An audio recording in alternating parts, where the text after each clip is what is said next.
And that is the theory that function follows form. Function follows form. Another aspect of it is think big, start small, and scale fast. Now what that means is, personally, I don't think we're disciplined yet, because we can't define our terms to begin with. But I say put that aside. That doesn't matter. Let's assume we're disciplined. Let's assume we're going to be what we think we should be and get started now and move out on it. Think big, start small, and move fast. I think that's worth a round of applause. And what I like also about that is that it's focusing on the future, which is very good. Anybody else? Yes.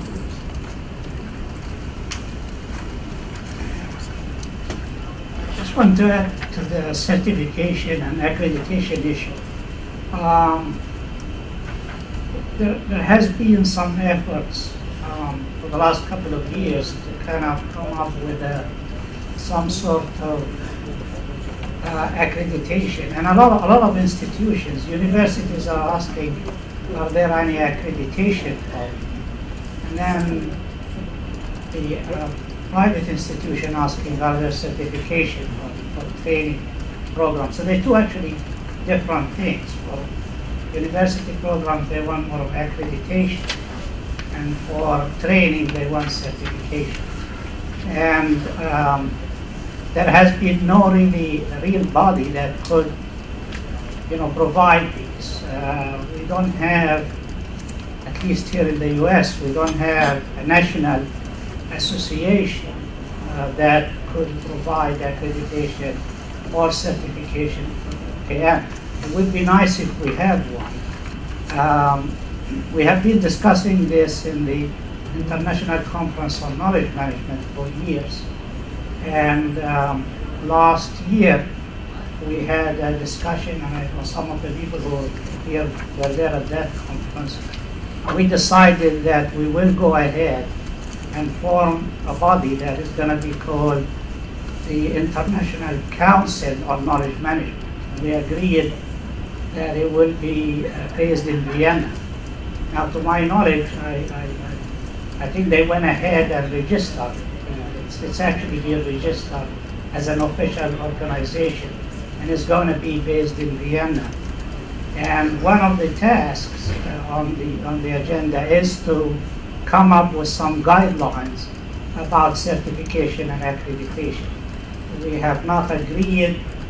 There are a lot of discussion and a lot of people opposing to the idea of certification and even accreditation, just for some of the reasons that you've been discussing about interdisciplinary, and we don't want to be constrained, and standards is normally hard to formulate.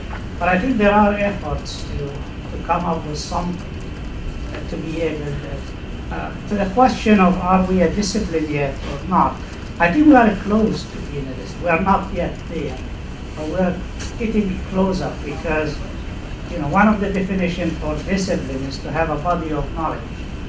And that is, I think there has been a lot of work done in research and theories and those sort of models. 10 years ago, we had nothing, but now we have a lot of books. We got a lot of theories, models, and so on knowledge management. So we're kind of, I think, inching closer to having a body of knowledge, at least, of what KM is or should be, and that sort of thing. So we're not a discipline yet, but I am pretty optimistic that we are moving in that direction.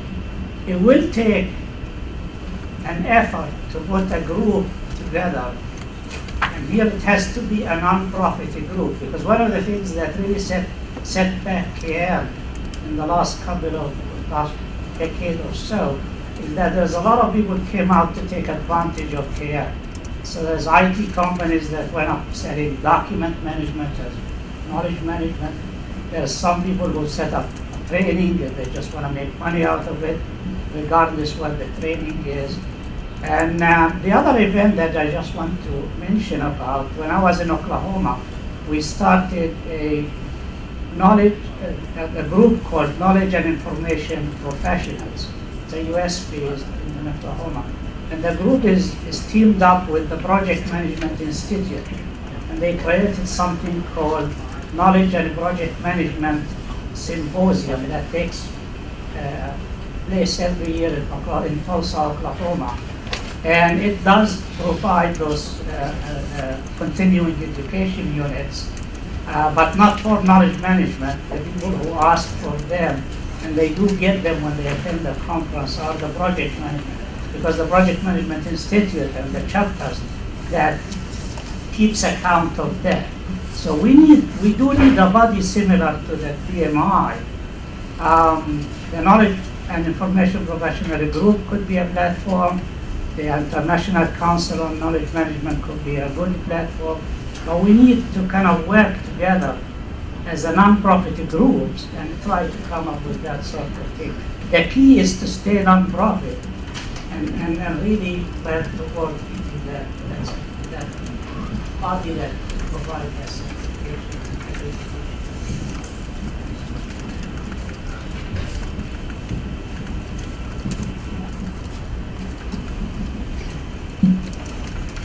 I wanted to go back to what you said, David, about think big, start small, and scale fast. What was going through my mind was another thought on that. I think it's interesting to add to the mix. And that is that we often wait until we have perfection. And if we wait